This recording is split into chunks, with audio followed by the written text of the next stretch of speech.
Park Productions. Our mission is to provide local businesses with top quality video and digital content at an affordable price. With decades of experience, our award-winning creative team will guide you step by step through the creative process, resulting in a successful marketing message for your brand. Over the years, we've helped hundreds of local businesses expand their voice. Visit WJBF.com/creative to find out how we can do the same for you. The CSRA is full of amazing women. Women who inspire. Women who innovate. Women who lead. That's why News Channel 6 brings you Women to Watch. On the last Wednesday of each month, News Channel 6 recognizes local businesswomen who are making a positive impact in our community. Nominate someone today at WJBF.com. Sponsored by Goodwill. I like to live a balance. The Live Viper 6 Skyview Network, sponsored by Terry Lambert Hyundai. The heat and humidity is back at it today, with temperatures climbing into the low 90s, and over the next few days, we'll see mid to upper 90s. Heat index possibly up to 110, and on top of that, we have the chance of severe storms late tonight. I'll break down all those details coming up. Right now on News Channel 6 at 6, the presidential campaign coming to the Peach State. Vice President Kamala Harris making a stop in Atlanta. We'll take you there as your news at 6 starts now. Live from Television Park, this is WJBF News Channel 6 at 6. Good evening, everybody. I'm Brad Means. And I'm Jenny Montgomery. Thank you for joining us. Happening now, the stage. Take a first check of our weather on this Tuesday, this hot, humid Jenna Tuesday that you told us would happen, and here we are. The heat is back, Jenna. Yeah, it definitely is. Yesterday, we had temperatures only in the mid-80s. Hard to believe for late July, and now we're back into those low to mid-90s. And on top of that, we are not done with the storms yet. In fact, the National Weather Service has just issued a severe thunderstorm watch that goes until 11 o'clock tonight. It does not include any of our viewing area. Notice it's just to the north of Wilkes, Lincoln, and McCormick counties, but it is possible that this could be extended into our area as we do have a line of storms approaching us, and I'll get into that more so in a moment. But right now on our Terry Lambert Hyundai Skyview cam, it's looking good over in North Augusta. Just a little bit cloudy out there, and of course it's feeling pretty brutal with those temperatures in the low 90s, and the dew points are very high, making it feel even hotter than this.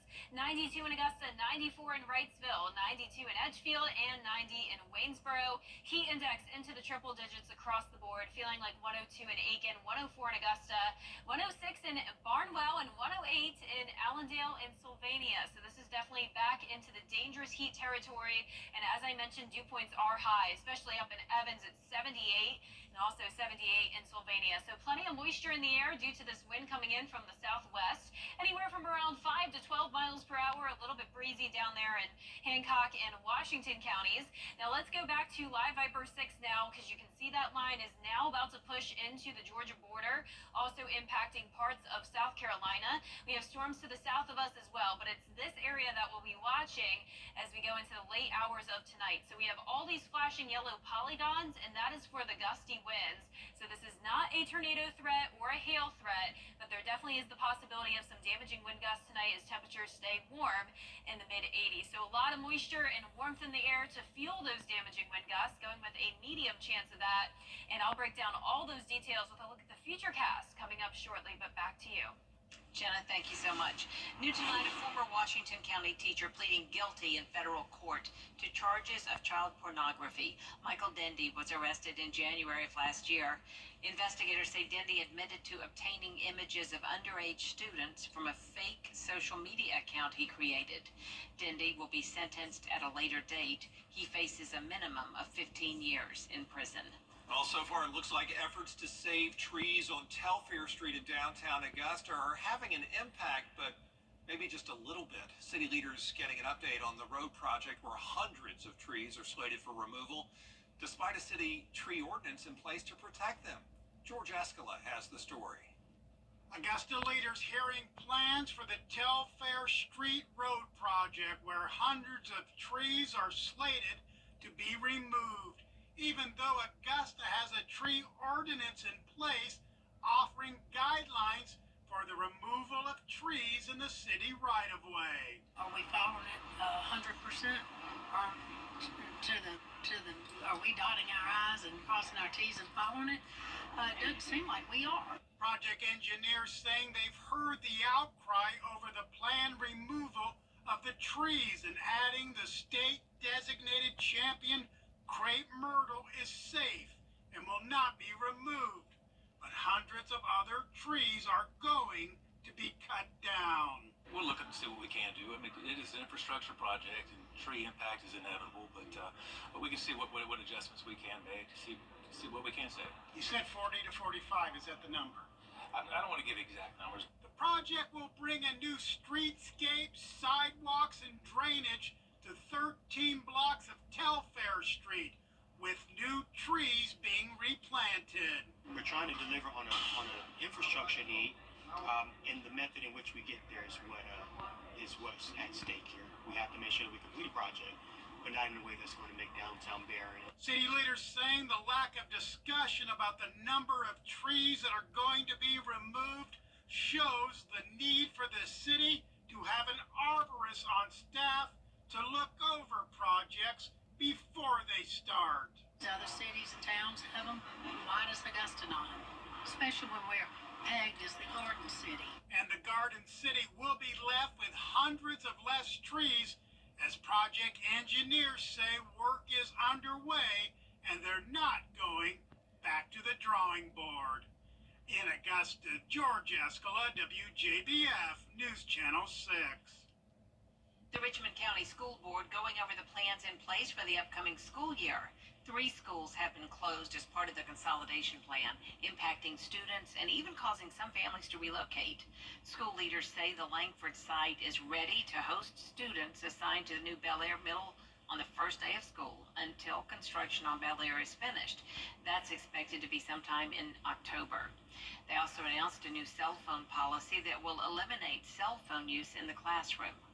It's going to have a little bit of a learning curve for everybody involved, but hopefully we will see an improvement in, achievement, attention, maybe less of these, crazy social interactions that end up with fights and things that just don't belong in the school system. Its time has come. Open house for students and parents starts this Thursday. You'll hear more about the plans tonight at 10 and 11. And a reminder tonight to be careful about healthcare scams. It is a crime that costs big money for people all across this country every year. Bria Smith is here now with the story. That's right, Brad. Well, experts say every 2.2 seconds is how often a person's identification and personal information is being compromised. And when it comes to medical billing, it's even more valuable. If you receive something from your doctor's office, your first thought might be, I have to pay this bill. But business experts urge you to take caution and carefully read and analyze any kind of document you might receive. Oftentimes, a letter can look official, but might lead you into a potentially dangerous situation with your identification exposed to the wrong individuals. With medical billing, you think about how much information your doctor has.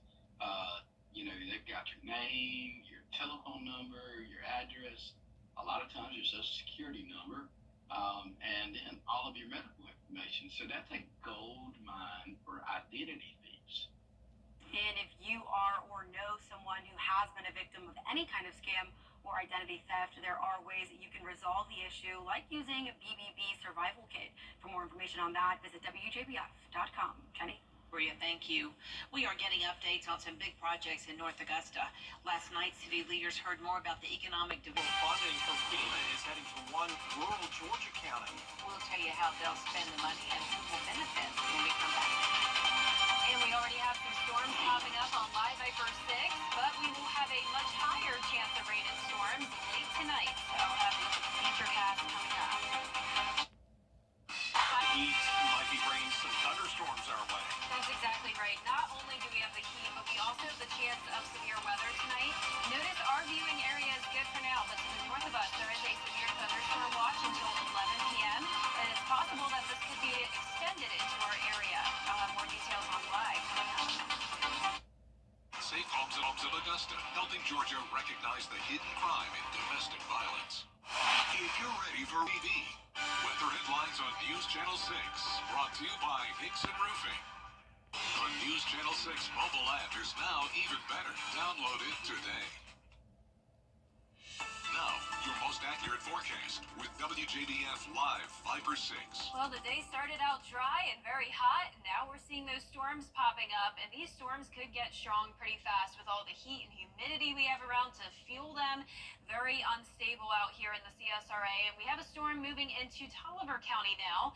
No lightning with this, so actually just a heavy shower, so heads up if you're in Crawfordville. Also some spotty showers near Norwood and outside of Warrenton. And then as we take a look at the metro, it is dry, but around the border here of Georgia and South Carolina to the south of Burnettown and headed towards New Allenton, we have some heavy rain and frequent lightning here as well. This is to the north of Jackson. Our Terry Lambert Hyundai Skyview cam still showing dry conditions, but very cloudy skies here at the Amentum Center in Aiken. Temperature-wise, it is hot to low 90s, feeling like 104, much hotter than the 84-degree temperature we just had yesterday. Dew points are the reason for the high heat index today, 75. Winds are coming in from the south at 8 miles per hour. We're seeing low to mid 90s, so overall typical summertime heat. It's just that dew point that makes it feel much hotter than the actual temperature. Heat advisory for Wilkes-Down to Emmanuel County. This will expire in around 2 hours, but then it will come right back tomorrow, and I can pretty much guarantee you there will be more heat advisories Thursday and Friday as well. On top of that, we have a slight risk of severe weather tonight for the counties in yellow, marginal risk towards the south. This is for the damaging wind gust threat, which looks like the time frame of that will be around 10 o'clock tonight to around 1 o'clock in the morning. We have this trough of low pressure across the two-state and up the east coast. That's the reason for this cluster of thunderstorms that we're watching. It's now headed into northern Georgia. You can see those severe thunderstorm warning polygons making it to the border, and that's where we have that severe thunderstorm watch. Tomorrow, there will be another chance of storms. Some of those could get strong as well. Temperatures climbing up to around 96 degrees. 108 as your feels like temperature, 110 for Thursday and Friday. So that's why I said it's very likely we'll have more heat advisories. And then tonight on our futurecast, you can see that we'll have a few spotty cells develop, but it really won't be until around 10 o'clock where that line comes through. It really starts to break apart though by around midnight. So that's why our southern counties are under a lower threat of severe weather. And then for Wednesday morning, we'll start out dry, but as we go through time here, it is possible that we'll have an additional complex of storms developing along the Midlands, impacting parts of our area late Thursday or late Wednesday night into early Thursday morning. So of course, we'll keep you posted on that as well. Storms and heat, that's the story this week. And as we go into the weekend, we'll have those higher chances of rain return at 40%. Temperatures cooling down just a bit. High of 95 for your Saturday, 93 for your Sunday. And congratulations now to today's umbrella winner. That is Brenda Sanders from Evans. Congratulations, Brenda. You can pick up your umbrella here at the station and sign up to win yours on WJBF.com. All right, thanks, Jenna. Coming up, a rider and a horse with ties to Aiken shine for Team USA in Paris. And a new era begins with a familiar face for the Silver Bluff Bulldogs as high school football practice gets set to begin. Mitch Plumbing, your personal plumber. Like Road with 2.9% financing for 60 months. Do you have what it takes to be a Border Bowl cheerleader? We're looking for the area's best high school seniors. Tryouts for Team South Carolina will be held on Sunday, August 25th. Register now at WJBF.com/cheer. You can't always choose the way, but you can choose your weather app. Go with the most accurate and most trusted, the Live 536 mobile app. Download it today. Now, WJBF sports coverage you can count on. High school football practice officially begins this week in South Carolina, and it's a new era for the Silver Bluff Bulldogs as Matt Hayes takes over the program following the departure of D'Angelo Bryant, who's now at Gray Collegiate after 6 seasons with the Bluff. Hayes and Bryant were teammates at Silver Bluff, playing for the 2000 state championship team, and then serving as assistants to Al Lown on the 2001 team that made it back-to-back with 30 straight wins. Hayes has also been a defensive coordinator at South Aiken and Strom Thurmond. Now, he's ready to keep that Bulldog winning tradition at his alma mater. My style is aggressive, fast, passionate, but we got to play disciplined football. And We talk a lot in our coaches meetings about the fundamentals, and just when you look at us, are we disciplined? That's a huge part of success in high school. Can you do fundamental things over and over again at a high level? And we got great players, we really do. They're young, we don't know a lot about them, but if you can get them in the right body position, if they line up correctly, and they got good fundamentals, they're going to be really good. The Bulldogs will move up to Class 3A in the latest realignment. He says this team will tackle the new tough schedule head on. If every team spots me 14 points because this is home, I'll be a happy man. I mean, yeah, I'm gonna be judged on wins and losses. I have a great administration. Ms. Comar, our new principal, has said to me, win, but win the right way. So the foundation was set from coaches and previous programs, but we got to make it our identity. But the wins and losses we can't control. Can we control the attendance, our attitude, our effort, our focus? Those are things that we can control. And if this group can buy into that, the sky's the limit as far as wins and losses. But we're a long way from where we're at now. But absolutely, being back home, seeing this program playing in November and December, that's the goal. And that's why I'm here. The Bulldogs open the season at South Aiken August 23rd and at the Summer Olympics in Paris. Finally tonight, a ship full of sunken treasures from the 19th century has been found in the Baltic Sea off the coast of Sweden. A team of Polish divers says the ship was loaded with more than 100 bottles of champagne and fine porcelain. Divers believe the luxury items could have been headed for the Russian Tsar's home in St. Petersburg when the ship went down in the second half of the 1800s. Amazing what lies beneath. They also said they're going to pop the cork on a bottle of bubbly. Yeah, probably when still everything good. gets inventory. So they actually found that they're intact Yeah. still? Yeah. Amazing. Wow, that is cool. Our 10-day forecast showing the chance of rain once again tomorrow at 40%. Temperatures heating up, high of 96 Wednesday, 98 Thursday and Friday. A bit cooler over the weekend as the rain chances go back up to 40%. 92 to start next week. Very seasonable summer-like temperatures all of next week. All right, thanks, Jenna. And that's our report for now. Thank you for watching. We're back at 7 after World News Tonight. And we'll see you again for News Channel 6 at 11.